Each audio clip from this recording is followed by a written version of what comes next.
So my name is Vladlena Doroshenko, and today I will present our work at the Prevention and Disaster Risk Management Unit in the GECO as regards the UCPM Prevention and Preparedness Program. The aim of this program is to co-finance projects that support the efforts of participating states and other eligible countries in the field of disaster risk management. This is done through direct grants and calls for proposals targeting civil protection authorities and their partners, both public and also private. So now I will present the UCPM prevention and preparedness projects. I will start talking about the calls for single country projects for disaster risk management, also known as Track 1, started in 2019, whose objective is to provide technical assistance for disaster risk management to national civil protection authorities of UCPM member and the participating states, and 24 grants were awarded between 2019 and 2021. And the top countries awarded during this period of time were, first of all, Latvia, then Croatia, Lithuania, Estonia, Czech Republic, Montenegro, and Turkey. In addition to Track 1, we also have the calls for multi-country projects, also known as Track 2, addressing public and private entities from UCPM member and participating states, EU neighbors, and enlargement countries, which are not UCPM members. The Track 2 calls started in 2014, a bit earlier than the Track 1. And the objective in this case is to support cross-border disaster risk management through prevention and preparedness in the eligible countries. In this case, 140 grants were awarded during this period of time until nowadays, and the top three member states were Italy, Spain, and Germany.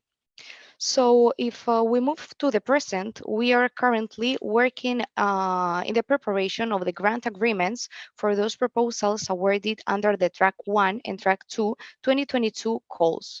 So, for Track 1, we have 13 proposals which have been awarded.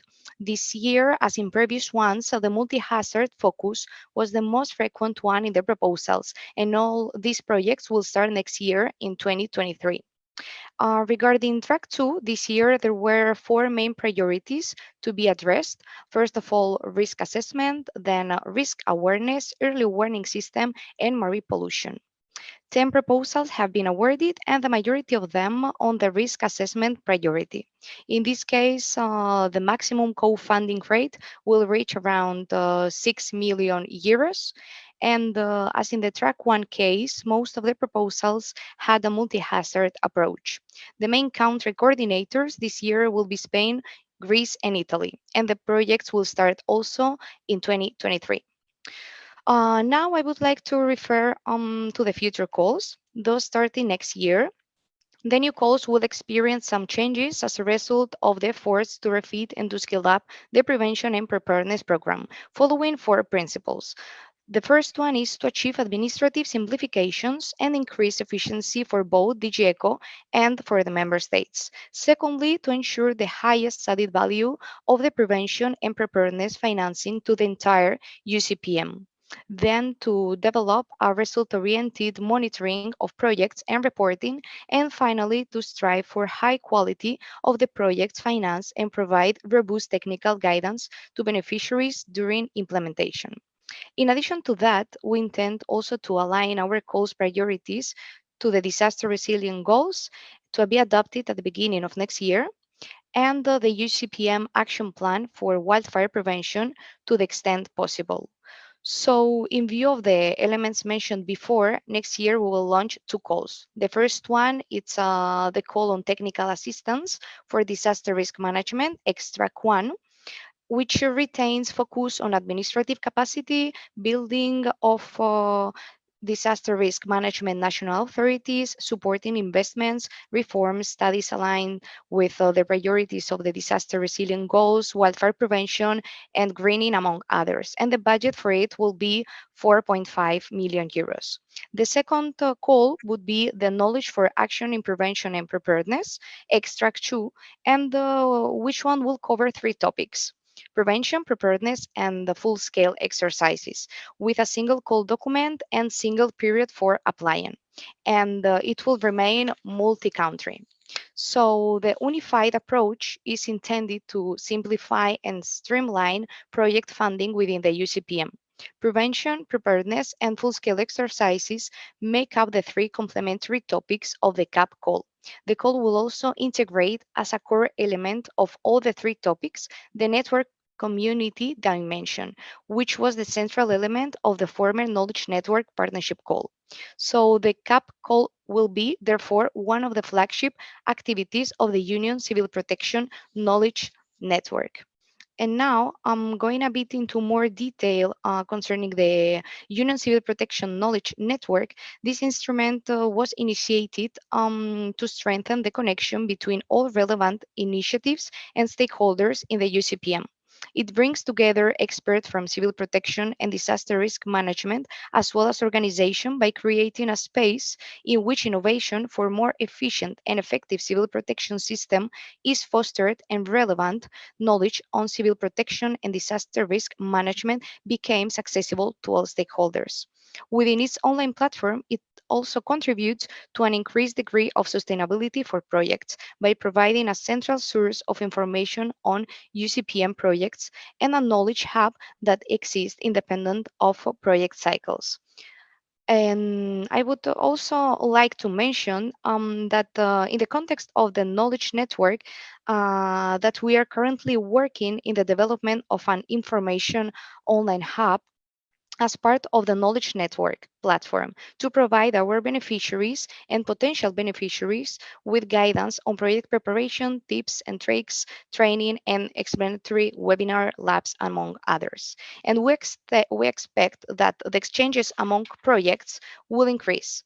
And we will also provide a comprehensive overview of other EU funding instruments for disaster risk management and examples of good practices projects. Here we can see some of the key activities of the Union Civil Protection Knowledge Network, as the UCPM training program, exchange of civil protection experts, thematic workshops and conferences, awareness raising activities, and also community engagement, among others. So that would be all from my side. Thank you very much for your attention. And now I would like to give the floor to my colleague, Cristian. Iacob. Thank you. Good afternoon also from my side. Can you hear me? Yeah. Yes, Cristian. Hi, Massimiliano. Good afternoon to everybody. A few words also from my side as a technical desk officer of this wonderful project, I would say.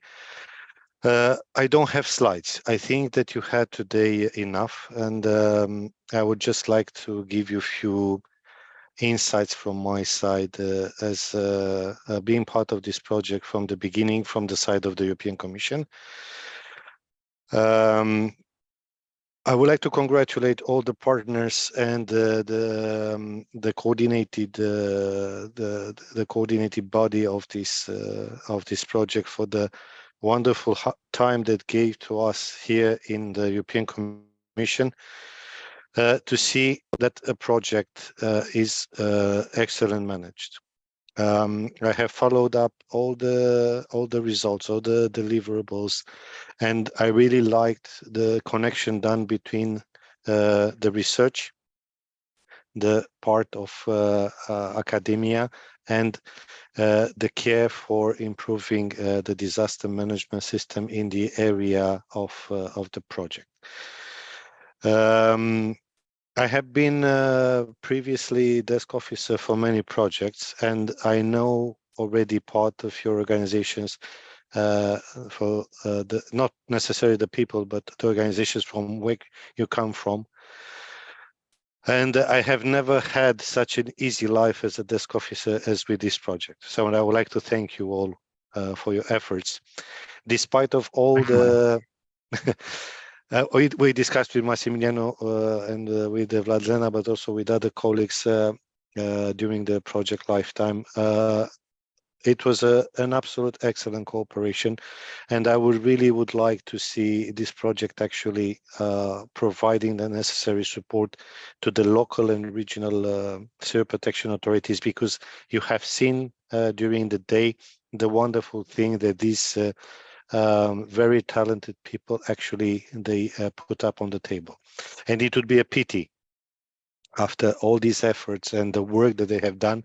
Actually, I'm not super sure that if you've seen it, but you should see their reports, how organized they are, and how actually you can understand what they want to do without being necessary to be a super specialist in the area.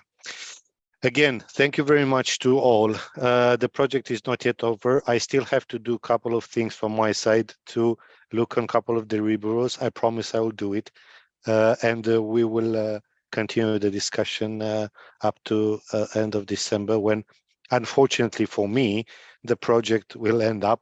Fortunately for the ones who implement it, is going to be a bit of relief. And I hope that we will meet also in person, but also have the chance to work together in the future. Chapeau from my side, from the middle of the Emergency Response Coordination Center in Brussels, where I am now. Thank you very much.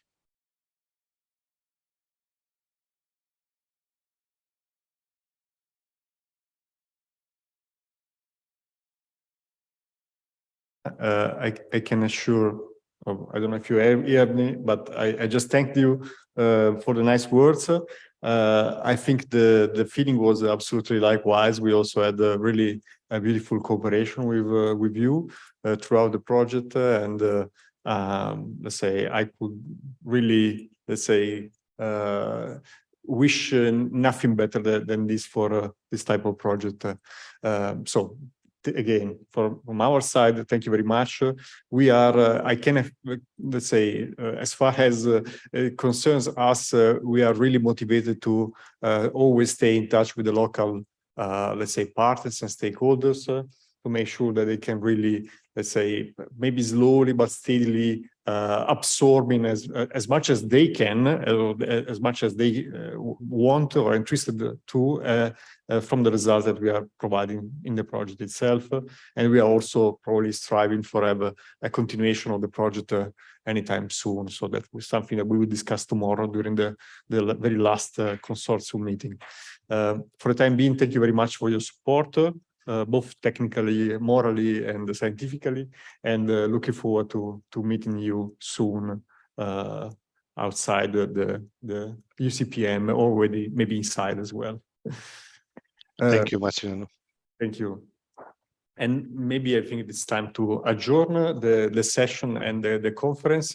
I think enough has been said today.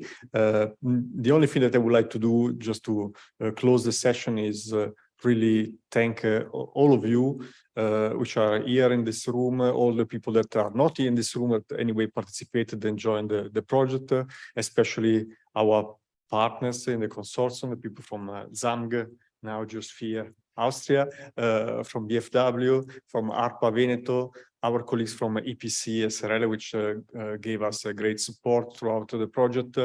I would like to thank you, all of you stakeholders from the province of Bolzano and the local institutions, because you have been very sensitive to those topics and really helped us to at least continue discussion. I hope that we will have more and more chances to advance this discussion in the next months within other projects and other collaborations. I would like to thank you, the whole EURAC crew, my colleagues. Here we have Piero, Catherine Renner, Stefan Steger, Alice Crespi, Lydia that just left. I would like to thank very much Miriam Recchi, which really provided a lot of support to us, both in administrative questions and in general support. Thank you very much, Ivan for the flawless meeting management. That was really super. And thank you very much also to the translation crew, which I think did a great job, let's say, in 3 different languages. That was definitely a challenge. But I think the fact that we anyway did this complex meeting with the possibility at least to speak 3 different languages is also, again, let's say, a step forward in really trying to extend as much as possible cooperation across borders, across cultures, across different communities as well. Thank you very much, Andrea Vianello from the CCS Institute, which also provided technical support for the interface and the platform that you just saw. Thank you very much to all the colleagues. Thank you, Paolo, also for staying with us and today, with the whole day, and also contributing to discussion. And with that, I think we can close, adjourn the conference and the session. And I think for the one of you that still have a quick bit of time, we have anyway coffee break waiting for us outside. So maybe the last sip of coffee before actually going on. So thank you again.